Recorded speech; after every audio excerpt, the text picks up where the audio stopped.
The Poland Cave. 18,000 years ago, in a cave in Poland, at least 10 people were killed and eaten by other people. Skulls show scalping, careful cutting to reach the brain inside. Long bones were snapped open using the exact same technique used on animal bones to get at the marrow. Here's the part that confuses researchers.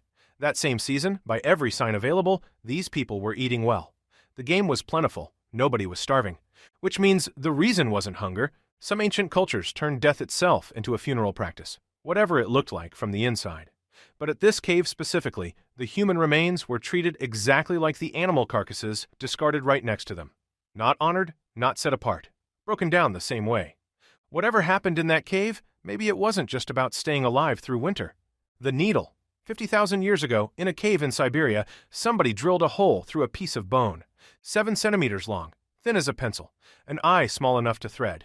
It's the oldest sewing needle ever discovered, still technically usable today, half a lifetime after being buried. Here's the twist nobody expects. It wasn't made by humans. Ancient Siberia held 3 different kinds of humans: Neanderthals, modern humans, and Denisovans, a species most people have never even heard of. The layer that needle came from points straight at the Denisovans, not Homo sapiens, not Neanderthals, a cousin species so obscure we only confirmed they existed from a single finger bone. That means the tool that let humans turn animal skins into sealed, fitted, winter-proof clothing wasn't invented by the species that eventually won. It was invented by one that went extinct. We didn't out-invent everyone else on the coldest continent on Earth. We just outlasted the one who actually got there first.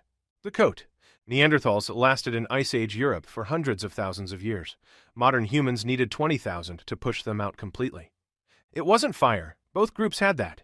It wasn't hunting skill. Neanderthals brought down animals modern humans avoided entirely. It was what people were trapping and why. Dig through a modern human camp and you'll find wolverine, fox, mink, rabbit. Almost no meat on any of them. Excellent fur. That's not a hunt for dinner, that's a hunt for a coat. Neanderthal camps don't show that pattern at all. One group wrapped a hide over their shoulders and tied it at the neck, open at every seam. The other sewed a hide shut, tight at the wrist, closed at the waist, built to be worn, not just draped. Nobody's ever dug up an actual Ice Age coat. Hide rots too fast for that. But the needle that made one possible shows up again and again at modern human sites. It has never once turned up at a Neanderthal camp. The deep sleep. 430,000 years ago, in a cave in Spain called the Pit of Bones, something happened to a group of early humans that still shows up in their skeletons today. Their bones carry seasonal damage, growth that stops, then starts again in a repeating cycle. Teenagers with development interrupted, then picked back up, over and over, year after year. It's the exact same pattern seen in animals that hibernate, bodies slowing down, feeding on their own reserves when there's nothing left outside to eat. One team of researchers looked at that damage and reached a conclusion most people have never heard applied to a human being. That when the fat ran out before winter did, these people may have gone into the caves and slowed their own bodies down into something close to a deep sleep, just to make it to spring. Other scientists push back hard. They say the same bone damage could come from malnutrition alone, no hibernation required. Nobody's settled it. Real, credentialed scientists are still arguing in academic journals about whether your ancestors once slept through winter the way a bear does. The hot blood. At the very southern tip of South America, in cold that demanded thick sewn fur just to survive an afternoon, one group wore almost nothing at all. The Yagan people lived through freezing wind and icy water, dressed in barely more than grease rubbed across bare skin. Europeans who found them assumed it had to be some kind of trick. It wasn't. Their bodies actually ran hotter than average, generating extra warmth just from sitting still. When they weren't moving, they folded down tight, knees to chest, cutting their exposed surface area down to almost nothing. Explorers who encountered them fixated on one detail more than the bare skin. The fire, small, constant, never allowed to go out. Burning in canoes on open water, on beaches, inside shelters. Every season, day and night, without a single gap. The name stuck to the whole region. Land of Fire. It's still on the map today. The Horse Trap. For over a century, the story told about a limestone cliff in eastern France was simple. Ice Age hunters chased entire herds of wild horses straight off the edge to their deaths. The bones tell a different story. The horse graveyard, nearly 2 acres of bone, sits hundreds of feet from the base of that cliff. Not underneath it, nowhere near a fall line. Here's what the land actually did. A stretch of rock narrowed the farther the horses ran, until there was simply nowhere left to go. No cliff required. The terrain did the trapping on its own. Hunters finished the job on solid flat ground, at the dead end of that narrowing rock, and came back to that exact spot, generation after generation, for tens of thousands of years. Nothing got wasted once an animal went down. Meat got smoked or dried hard enough to last. What wasn't smoked went into a pit dug straight into the frozen ground, where it kept without rotting. Whatever was left after that got cracked open for the marrow still inside. They didn't need a myth about a deadly leap. They just kept coming back to the one place the land did the work for them. The pond. A mammoth doesn't drown itself and end up pinned under 3 stones arranged in a perfect circle. Somebody put it there on purpose, butchered first, right on the bank, then dragged into shallow water and weighted down with stones heavy enough to keep the carcass from floating up somewhere a wolf could reach it. Cold water keeps meat away from the air, and warmth that rot needs to take hold. With ice sitting on top, that meat stayed good for months. One of these turned up by accident in Chelsea, Michigan. A mammoth skeleton pulled straight out of a drainage ditch, 3 basketball-sized stones sitting around it in a pattern no flood or current could ever leave behind. The ground beneath it confirmed the rest. That spot used to be a shallow pond, not a dry field like it looks today. The same setup shows up again and again across the American Midwest. Cut animal, weighted stone, sunk in water, not luck. A method people used on purpose more than once because it worked every single time. The bone house. There were no trees for hundreds of miles. No caves either. Nothing on that frozen ground taller than a person's waist. Except mammoth bone. At a site in central Ukraine called Mezherik, people stacked skulls and leg bones into a base, bent ribs and tusks up into an arch, and pulled hide tight over the frame.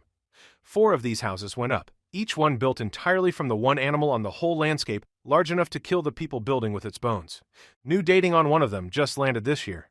It wasn't a quick shelter thrown up for one bad night. People may have lived in that same house, on and off, for up to 400 years. 4 centuries. Inside a structure made from the skeleton of the most dangerous thing they hunted. They didn't just survive the mammoth, they moved into it. The Arctic Outpost? 30,000 years ago, people were living 300 miles north of the Arctic Circle, not passing through on a hunt, living there. At a bend in Siberia's Yana River, diggers pulled 2,500 tools out of frozen ground. Needles, bowls, weapons, all carved from bone and mammoth ivory. 6,000 beads came out of the same dirt, made from stone, ivory, and animal teeth. Whole hair skeletons turned up too, snared and skinned purely for their fur, never eaten. Mammoths at this site weren't hunted mainly for food. They were hunted for material, ivory long and strong enough to carve into a spear point that could kill something bigger than the hunter holding it. For decades, archaeologists assumed the Arctic stayed empty until the Ice Age started easing up. This site proved that assumption wrong by 15,000 years. People weren't waiting out the worst of it somewhere warmer. They were already there, 30,000 years deep, buried under 30 feet of frozen ground. The bearskin. A bear's fur starts falling out within a day of the animal dying. Wait too long, and the coat is worthless. So nobody waited.